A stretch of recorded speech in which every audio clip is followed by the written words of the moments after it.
What's up, YouTube family? It's David Talks. Welcome back to another video. As you seen in my first video, you know what I'm saying? The beginning, you were always in the beginning. And, God has always created us from the beginning, from everything, from nothing, really, from darkness, and then breathing into light. You know what I'm saying? So, as you see in the title of this video is about removing the mask. We're taking it off today. You know what I'm saying? So, if you're anything like me, I'm not perfect. I've had a lot of moments in my life where I used the mask in order to seem better for people, in order to seem more, more confident, more like I had it all together, more like I was rich and just, entitled as well. So I've had moments of that. And this is just sharing, something that hopefully could benefit your life in a really good way. So first, I just want to get into saying thank you to God for everything. And yeah, asking God to just bless His word in Jesus' name. So pretty much, I think one of the main things about why people wear a mask is to mask the fear that they have.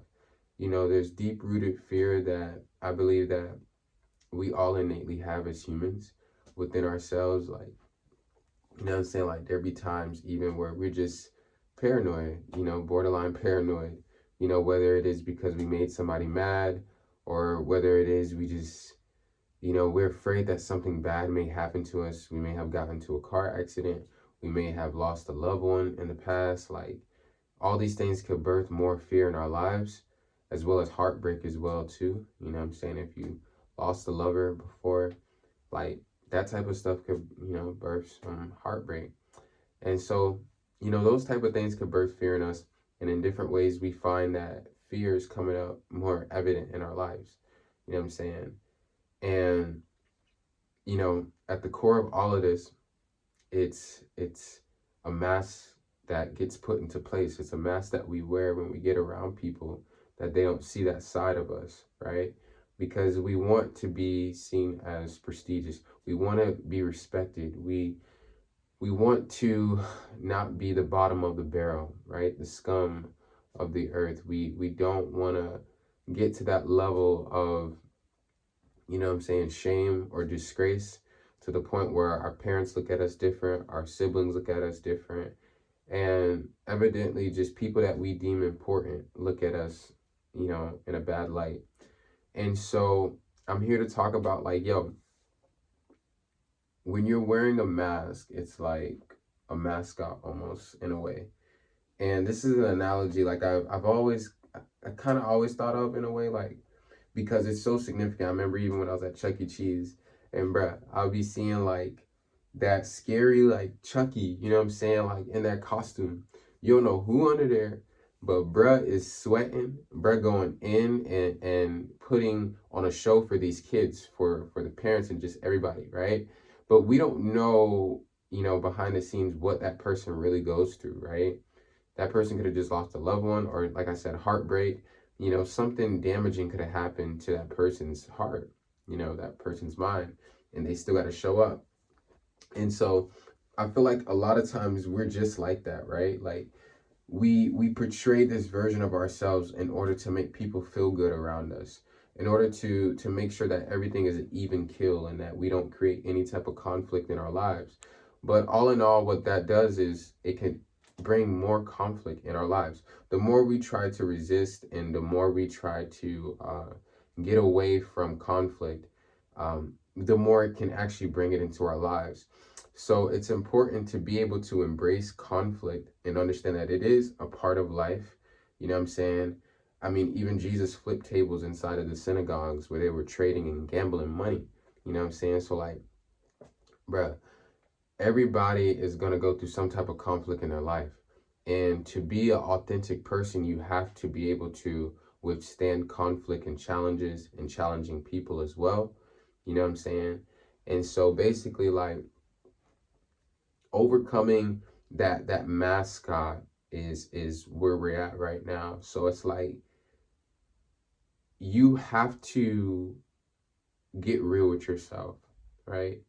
You got to be willing to look in the mirror and just understand that, yo, you are a spiritual being having a physical experience.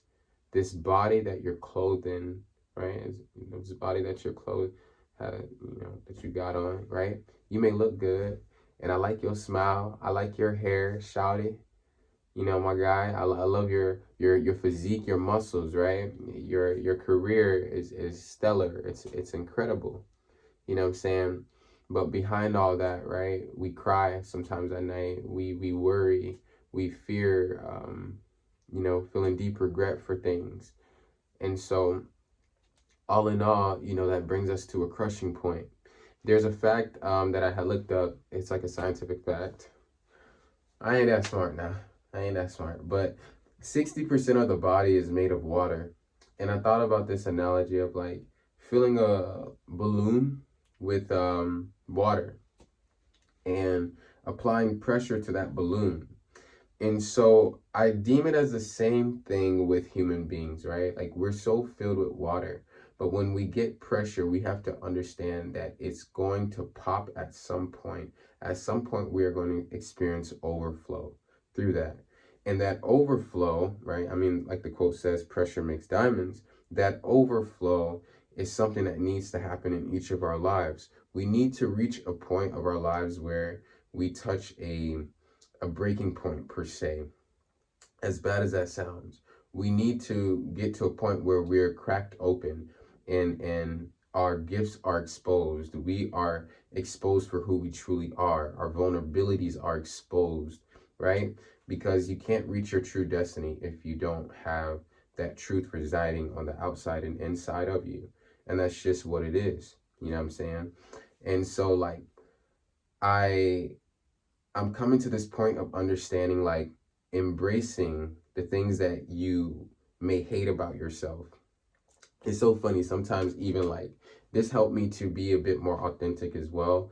And I do this thing. So like whenever like I'll feel like an intense amount of fear or hatred or something or anger, right? I think it was like this cartoon or something. I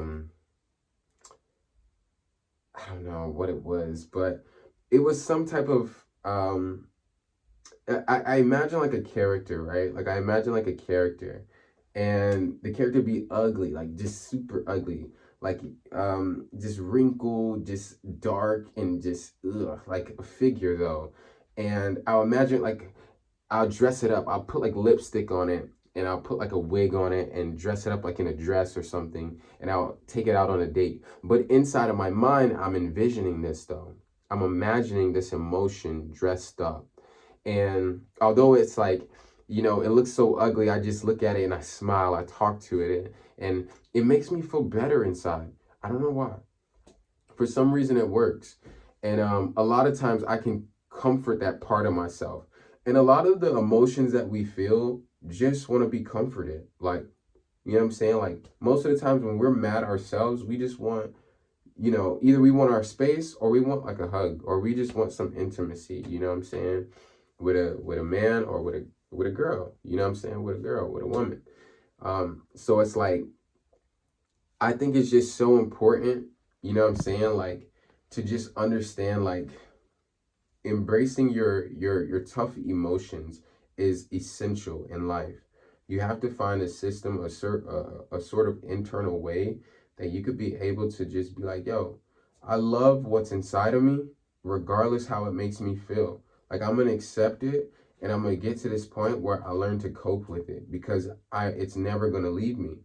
You know what I'm saying? Unless God forbid you die or something. But I mean, we're all gonna die one day, you know? So it's like embracing those times, embracing those feelings that you may be feeling. You know what I'm saying? And not being afraid to express yourself as well. You know what I'm saying? On the other side of discomfort is opportunity a lot of times, right? Like, let's take, for example, Barnabas, I believe, in Mark 10 in the Bible. Chapter 10, 46, verse 46, I believe. So Barnabas was a blind man, and Jesus was in town. I believe him and his disciples was rocking out in Jericho. You feel me? And they were all walking through the town and stuff like that. And Barnabas, being a blind man, you know what I'm saying, for however long he was blind, was like, yo, Jesus, please help me. You know what I'm saying? Like, save me. Like, son of David. You know what I'm saying? Like, help me out. I can't see nothing. I need a change. This is what I got. My voice. My voice is the last thing. I don't care who's watching. I don't care who's looking. But that's what Barnabas was saying. And so, like, Jesus heard him. Jesus like, hold on, bro. You know, hey, bring bro over here real quick. You know what I'm saying? Let me talk to him. So bet, right? So Barnabas get through the crowd. Bro can't even see. He can't even see for real. So, you know, he get to Jesus, right? And like everybody instructed him, like, okay. And Jesus asked him, like, what's up? Like, what do you want, bruh? I'm on my mission, dog. You feel me?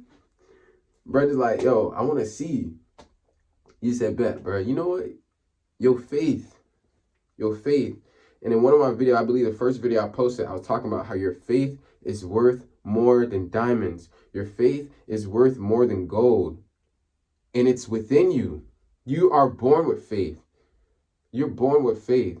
The moment you get inside that car seat, when you leave that hospital, you already you already in your mind like, yo, I'm gonna go home.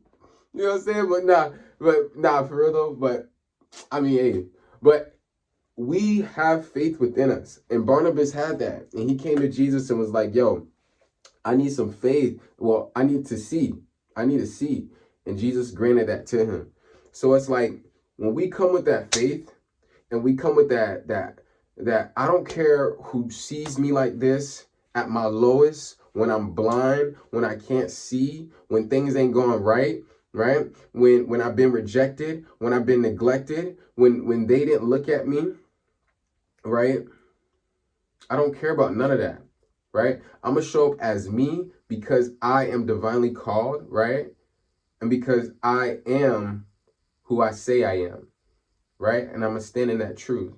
And when you get to that deep level of self-love and just adoring God the Father for creating you, because you are the highest value of creation.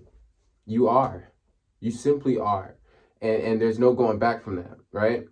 So it's like, just as much as you love your dog, you need to love yourself, right? And maybe even more, right? Because your dog isn't your savior. Although your dog could be your therapist and could wag its tail and lick you. And that feels good, right? Because dogs are like from God.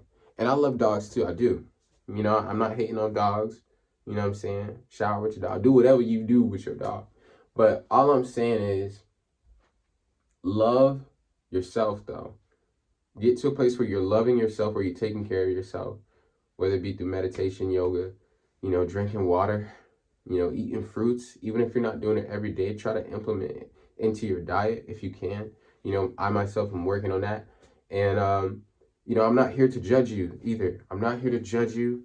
I'm not here to act like I'm super perfect and I'm just this activist of peace that doesn't make no mistakes. No, I'm not that trooper, okay? I'm not the trooper. But I'll tell you this though. That mask gotta come off. It gotta come off. And we gotta get to the core, right? That sweaty core. Peace. I love you guys. Always. You know what it is. Stay blessed. Stay up.